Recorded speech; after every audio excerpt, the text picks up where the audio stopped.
Hey, my name is Joseph Romero, and this is Breaking the Chains.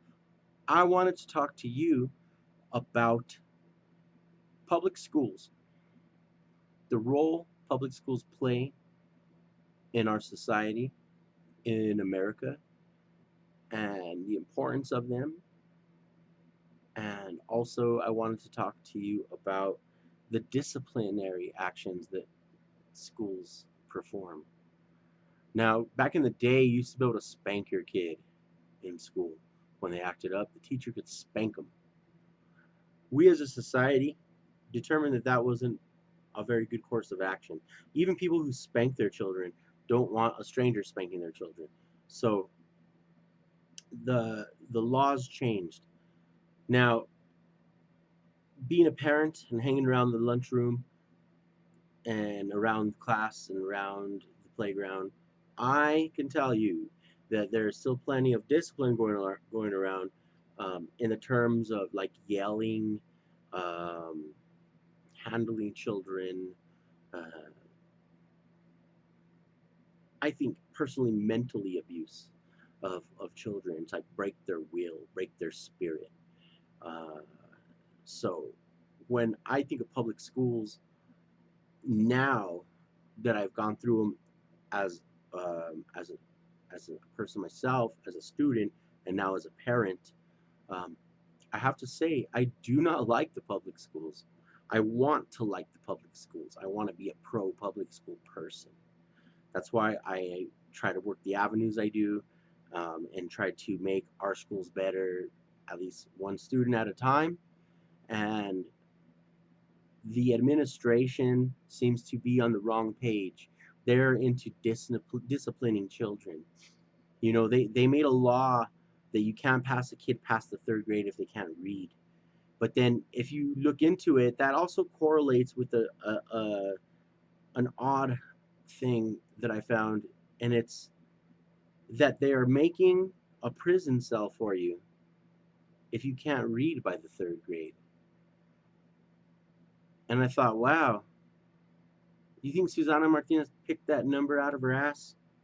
You know, third grade. I mean, after the sixth grade, when you go to or I'm sorry, after the eighth grade, when you go to high school, you can't pass after that like your parents could pass you normally. And teachers are against the hold back thing on most cases because once you're held back, you tend to stay back. It shows that you stay held behind. And so, why would you do that? Why would you take away a rung on the ladder because someone can't grab it?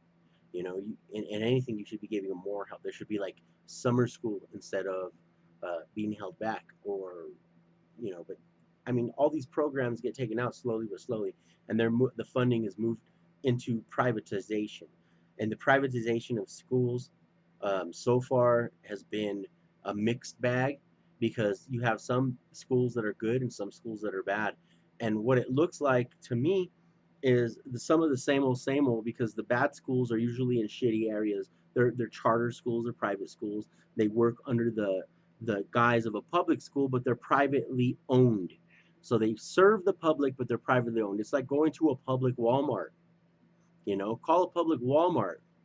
Yeah, you can go there. It's for the public, but they can kick your ass out anytime they feel like it. They could change up the menus and the aisles. They can make it into a fucking whatever they want because it's theirs. They own it. And the same thing with the schools.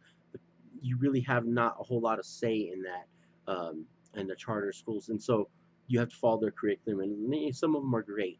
Some of them are really great. So like, but in that same aspect, so are public schools. Some public schools, like if you go to certain schools where their property is higher valued, you might have, I don't know, uh, a lot better materials, a lot better teaching curriculum, higher paid teachers, less violence. Public schools can work when they're allowed to work.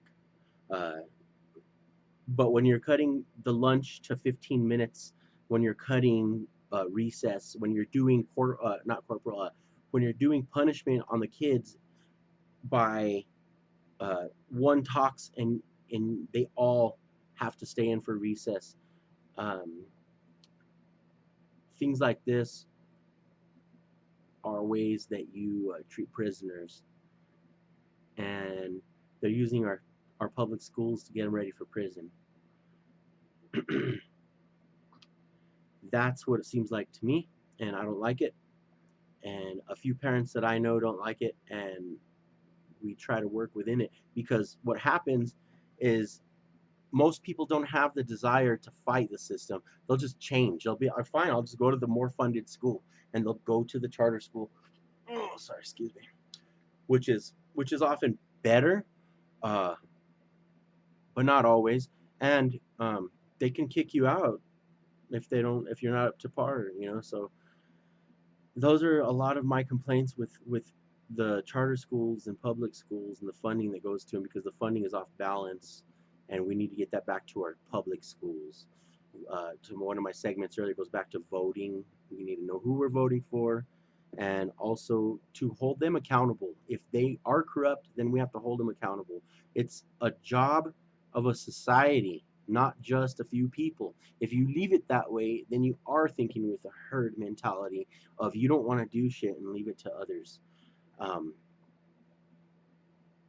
Too many of us think that way. I'm just saying, I feel powerless myself. What I'm trying to do is just spread a message. I'm trying to speak my mind, and maybe other people will hear me, and I can enlighten a few people. And maybe even they can enlighten me. So that's my take on the public school system for right now. They're not paid enough. There's not enough time, and there's not enough funding. They're diverting it to private schools, and when they do that and the public schools look shitty, they say, hey, look, see, it's failing. It's a bad school. Public schools suck. Too much violence.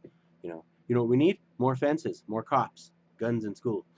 That's what some people resort to, the answer, more discipline. And I just don't believe that. I don't believe it's more discipline. I think it's letting your kid's mind flourish, letting your kid's mind grow. You do need discipline, but it's also got to be on the parents as well. And I know that many people use the public schools as a babysitter. That's it, so they can go to work. Um, so there's much more on that. We'll let this discussion sit for now, and continue it on a later date. So my name is Joseph Romero. This is Breaking the Chains. Peace.